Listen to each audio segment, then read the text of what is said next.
Tercera aparición del ángel de Portugal.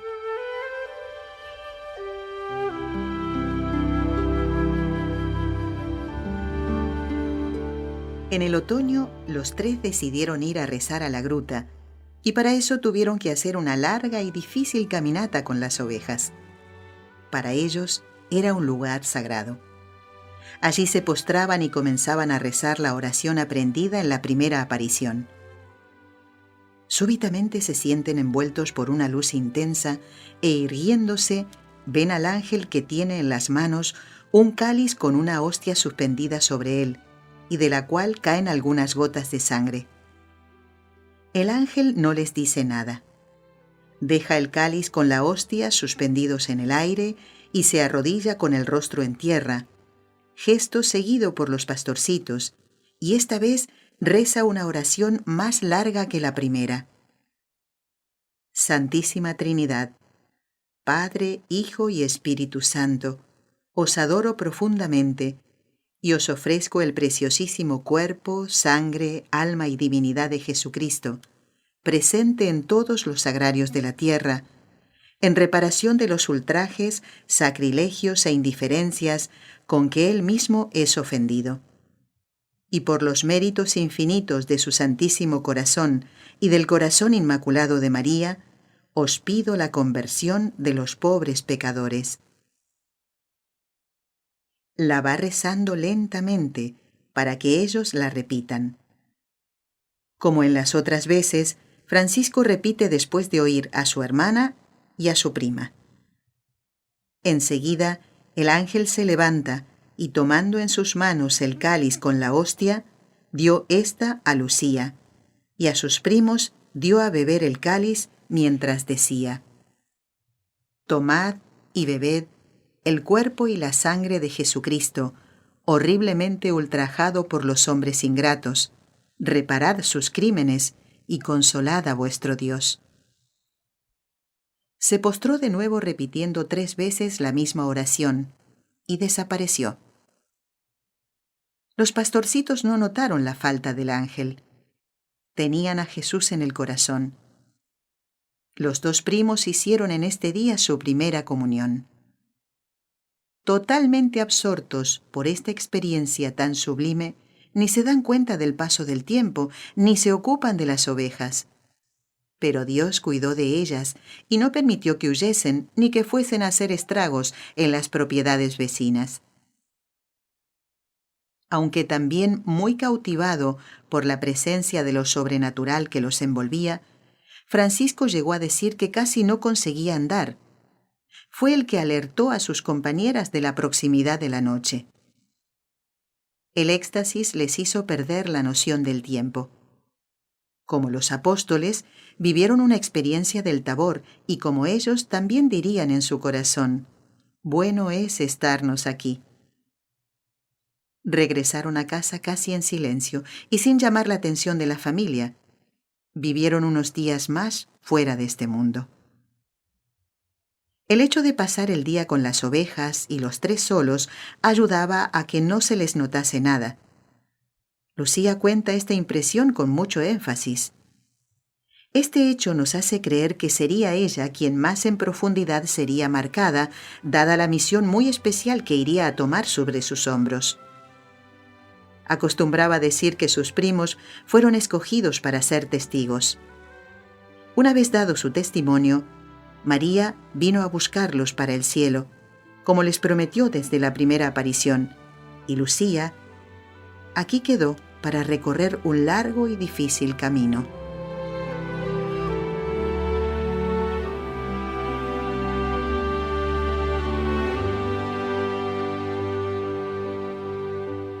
Efectos de la aparición del ángel.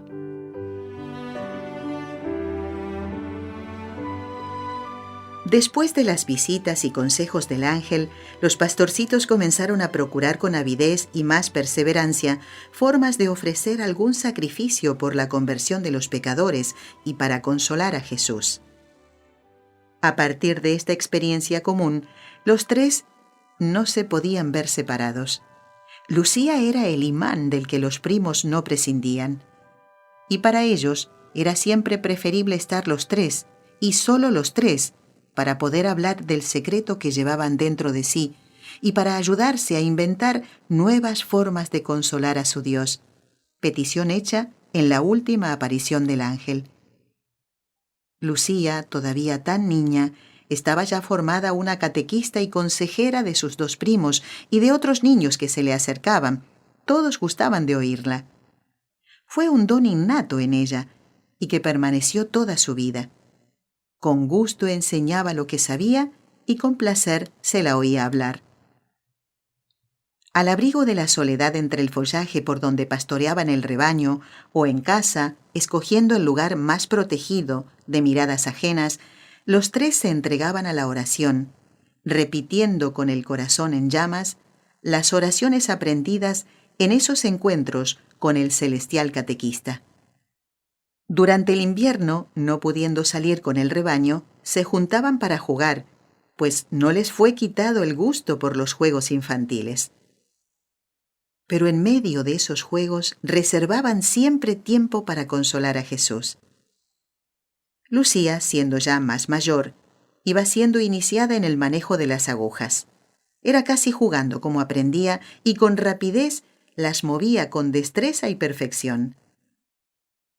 Ante el deseo de Jacinta, ella, que ya era maestra en el oficio, le enseñó a hacer crochet con inmenso gusto. Siempre fue así. Lo que sabía lo compartía con todo el corazón. Era exigente en la perfección del trabajo realizado, pero si estaba bien hecho, no regateaba un elogio.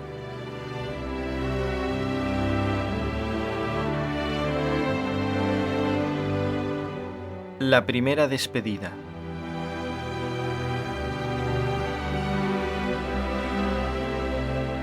Tenía Lucía 9 años cuando su hermana mayor, María de los Ángeles, se casó el 23 de agosto de 1916 con Antonio dos Santos Baliño.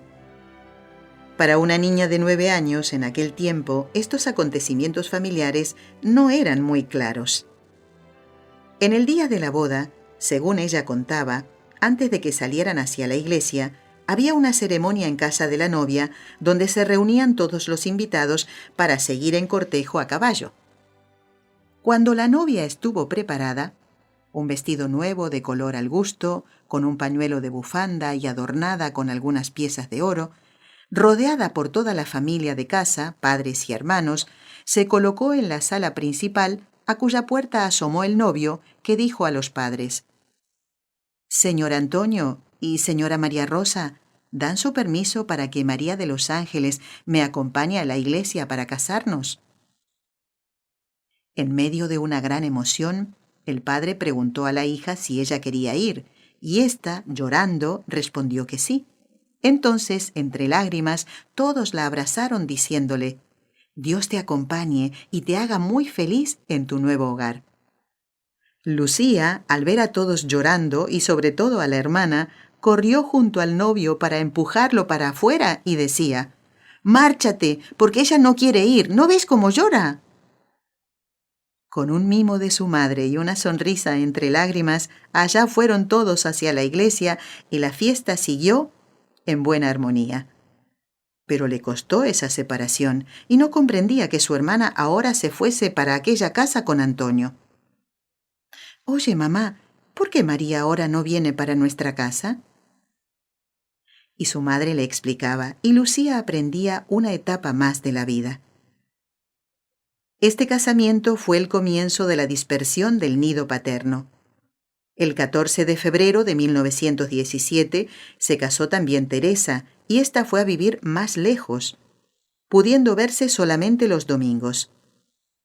Después de las apariciones, Lucía comenzó a ser reclamada de muchas partes y a causa de las pérdidas en los terrenos provocadas por la afluencia de la gente a Cova de Iría, las otras dos, Gloria y Carolina, fueron a servir a casas de confianza para ganar el pan. El padre, para no encontrarse con toda aquella gente que le invadía la casa y le abrazaba con preguntas a las cuales él no se sentía a gusto para responder, al regresar del trabajo quedaba a charlar con los amigos que encontraba jugando en la taberna y solo volvía cuando allá no hubiese nadie. Y la madre soportaba toda esta amargura sin el consuelo de conseguir admitir que era verdad lo que su hija más pequeña decía. A ella también Nuestra Señora le pidió mucho sacrificio, aunque no lo haya expresado con palabras. Al lado de alguien que Dios escoge para una misión especial, coloca siempre otros santos sin nombre que le ayudan a cumplir lo que Dios le pide. Porque la obra es siempre trabajo de muchos. No, la pastorcita no caminó sola, aunque muchas veces sintiese el peso de la soledad. Al lado de ella estuvo una gran hilera de colaboradores suscitados por Dios para que fuese posible el cumplimiento del mensaje traído del cielo, y hoy la obra continúa. Porque Fátima fue una pequeña fuente que se convirtió en río, una luz que se convirtió en sol.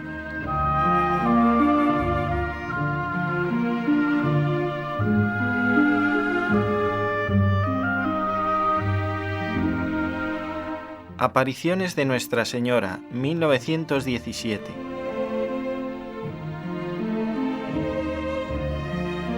Noche oscura bajo el sol brillante.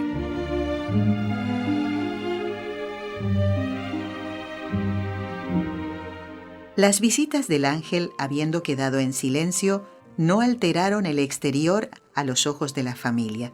Nadie se dio cuenta de nada, pero todo cambió cuando el 13 de mayo la señora se les apareció y les preguntó: ¿Queréis ofreceros a Dios para soportar todos los sufrimientos que Él quiera enviaros, en acto de reparación por los pecados con que Él es ofendido y de súplica por la conversión de los pecadores? Sí, queremos, fue nuestra respuesta. Id, pues tendréis mucho que sufrir, pero la gracia de Dios será vuestro consuelo. La vida de Lucía, como la de sus primos, así como la de sus familias, fue visitada por mucho sufrimiento. Sobre todo la familia de Lucía fue muy probada, y quien llevó un gran peso fue su madre, que no conseguía creer en los acontecimientos que los niños relataban y en los que tanta gente creía. Violentando su corazón tan tierno, castigaba a su niña, a quien hasta hace poco había rodeado de mimos. Sabe Dios con qué dolor lo hacía, pero por la rectitud y por la verdad no podía soportar que su chiquilla se volviese mentirosa, trayendo tanta gente a rezar delante de una encina. El señor Marto, padre de los dos primos, creyó desde el primer momento. La madre de ellos todavía dudó al principio, pero después también creyó en las afirmaciones de sus hijos. Con Lucía la cosa no fue tan suave. El padre no quería meterse en el asunto, ni rechazaba ni afirmaba, pero la madre no conseguía admitir tal cosa. Providencial. Si las dos familias aceptasen todo lo que los pequeños decían, tal vez eso pudiese llevar a creer que era una historia preparada y enseñada a los niños, lo que incluso así fue afirmado. Pero Lucía, que por ser la mayor de los tres era considerada la capitana del trío, fue la que más sufrió a causa de esta desconfianza. Con su primo sufría las afrentas que juntos recibían de muchas personas que iban a Cova de Iría y no creyéndoles los trataban mal. Muchas veces llegaron a pegar a Lucía, pero a los primos que no se atreviesen, pues los padres no lo permitían. Y en casa Lucía ya no se sentía bien. Fue una gran tormenta la que se descargó sobre ella. Como las personas estropeaban todo lo que había de cultivo en Cova y alrededores, y siendo propiedad de sus padres, esta falta se hizo sentir mucho en la economía de la casa. Entonces sus hermanas y su madre le decían que cuando quisiese comer, lo fuese a pedir a la tal señora, o comiese lo que recogiera en Cova de Iría. Qué amargo le era ahora cualquier bocado de pan. Solo con sus primos podía desahogarse, y ellos, siendo más pequeños, procuraban consolarla, recordándole las palabras de Nuestra Señora. Vais, pues, a tener mucho que sufrir. Ellos, que no encontraban esas contrariedades, sufrían con ella y ofrecían la pena de no serles dado sufrir otro tanto. Casi envidiaban a su prima por su suerte, pues deseaban como ella tener muchos sacrificios para ofrecer por la conversión de los pecadores y para consolar a nuestro Señor. ¡Qué extraordinario! Con esta edad, tanta avidez de sacrificios. No por la estoica hambre de sufrir, sino por el fuego de la caridad que la Señora les había comunicado, ellos no pensaban en sí mismos, sino en salvar a los hermanos que corrían el riesgo de perderse para siempre. Vamos a acompañar con detalles estas visitas de la Madre Celestial, tal como Lucía